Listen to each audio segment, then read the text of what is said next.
Hey everybody, I'm Erica. I work here at the Fort Worth Museum of Science and History, and today I'm going to talk a little bit about the Underground Railroad. I want to give a huge shout out to Heather, who recommended this topic on our Facebook page. If you have any topics you'd like us to talk about, put them in the comments below or get in contact with us on any of our social medias. We'd love to hear from you. And at Heather's request, we're going to talk a little bit about the Underground Railroad, and we're also going to talk about how it affected Texas, because it's a little bit different than you might think. So for those of you who don't know, the Underground Railroad was a way that enslaved people escaped slavery prior to the Civil War. It wasn't actually underground, despite the name. It wasn't a tunnel system, and it had very little to do with actual railroads. The Underground Railroad refers to a secret network of routes and safe houses that helped lead enslaved people to freedom. It was called underground because it was secretive, and it was called a railroad because it helped transport people to safety.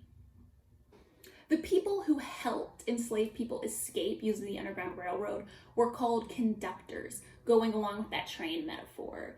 The most famous conductor of all was Harriet Tubman, who a lot of you probably have heard of before. She was born into slavery herself and led 19 rescue missions, freeing 300 enslaved people. But even with the most capable conductors, traveling along the Underground Railroad was not easy, and a lot of people didn't make it. They had to travel through swampy terrain, mountains, often in the middle of the night. Not everyone escaped by foot, though. In one famous example, Henry Box Brown earned that nickname by essentially packing himself up in a wooden crate and having himself shipped to the north to freedom. A popular misconception about people who escaped slavery before the Civil War was that all of them were going from the south to the north, but that wasn't always the case. For people who were enslaved in Texas, the safest option was actually going south into Mexico. And this is because in 1829, the president of Mexico, Vicente Guerrero, abolished slavery, and he also refused to sign any fugitive slave agreement with the United States. So what this meant is that while people who escaped slavery by traveling from the south to the north were at risk of being returned to their former masters if they were caught in the north, once they made it to Mexico, they were free, and the Mexican government would help protect them.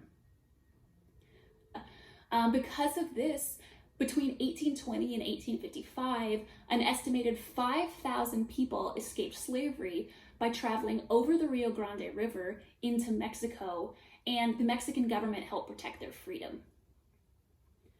Unfortunately, the sites of the Texas version of the Underground Railroad aren't as well preserved, but there's still some remains around Texas that you can find in the Jackson Ranch Cemetery, and archaeologists are constantly excavating plantations throughout the Rio Grande Valley to find more information about the people who escaped slavery by traveling to Mexico. All right, that's it for today. Thank you so much for watching our video. If you want more Texas history content, make sure to like this video and subscribe to our channel here on YouTube. And remember, if you have an idea for our next video, leave a comment below. See you next time.